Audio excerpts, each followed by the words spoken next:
ఆంధ్రప్రదేశ్ ఉప ముఖ్యమంత్రి మీద స్టాండప్ కమెడియన్ అనుదీప్ కట్టికల కట్టికల అనుదీప్ అనే అతను ఏవో కొంచెం ఫన్నీగా కొన్ని వ్యాఖ్యలు చేశారట. సో, దాని మీద జనసేన పార్టీ వాళ్ళు వివిధ పోలీస్ స్టేషన్‌లో కేసు పెట్టారు. కాకినాడలో కూడా కేసు పెట్టారు.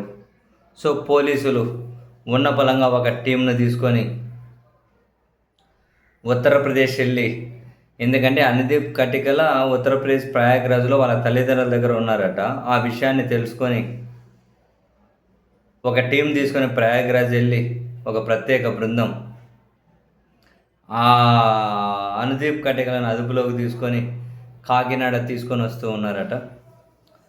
తర్వాత ఆయన్ను విచారించి కోర్టులో హాజరుపరిచే అవకాశం ఉందట. సో, ఆయన మీద ఏవో స్టాండప్ కమెడియన్ అని చెప్పి ఏవో కాసింత కామెడీగా వ్యాఖ్యలు చేశారట. జనరల్‌గా దాని మీద ఆయన క్షమాపణలు కూడా చెప్పారు. ఎవరైనా బాధపడి ఉంటే, నేను కావాలని వ్యాఖ్యలు చేయలేదు, బట్ ఎవరైనా బాధపడి ఉంటే క్షమాపణలు చెబుతానని ఆ కటికల అనుదీప్ అనే ఆయనైతే క్షమాపణలు కూడా చెప్పి ఉన్నారు. బట్ అవన్నీ చట్ట ప్రకారం చెల్లవేమో కానీ, మన కాకినాడ పోలీసులు ఉత్తరప్రదేశ్ ప్రయాగ్రాజ్‌కి వెళ్ళి ఆయన అరెస్ట్ చేసి తీసుకొని వస్తూ ఉన్నారు.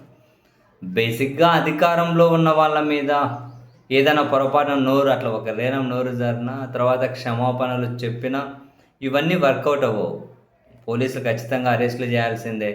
లేకపోతే అధికారంలో ఉన్న వాళ్ళు అసలు సాటిస్ఫై అవ్వరు. కావాలి అంటే అదే అధికారంలో ఉన్న వాళ్ళు అటువైపు వాళ్ళని ఏమన్నా అన్నారనుకోండి. ఇప్పుడు ఫర్ ఎగ్జాంపుల్ జగన్మోహన్ రెడ్డి గారి భార్య గారి మీద, వాళ్ళ కుమార్తెల మీద, వైసీపీ నాయకుల మీద, వాళ్ళ భార్యల మీద కూడా నీచాతి నీచంగా వ్యాఖ్యలు చేస్తారు. పైగా కొందరు దరిద్రులు వాటిని సమర్థించుకుంటారు. ఆ సమర్థించుకునే దరిద్రుల్లో పెద్ద పెద్ద తోపులు మనబడే వ్యక్తులు కూడా ఉంటారు. ఎంత బూతులు మాట్లాడినా ఇప్పుడు చంద్రబాబు గారి గవర్నమెంట్ వచ్చింది 2 ఏళ్ళు దాటిపోయి. ఇంత దారుణంగా మాట్లాడిన వాళ్ళు ఏ ఒక్కరినైనా చాలా పరిధి దాటి మాట్లాడితే ఒక్కరినేమో అరెస్ట్ చేసినట్లు చూపించారు, మళ్ళీ బెయిల్ ఇచ్చేశారు, ఫుల్గా ఆర్థిక సాయం చేశారు, ఇట్లాంటివన్నీ చేశారు.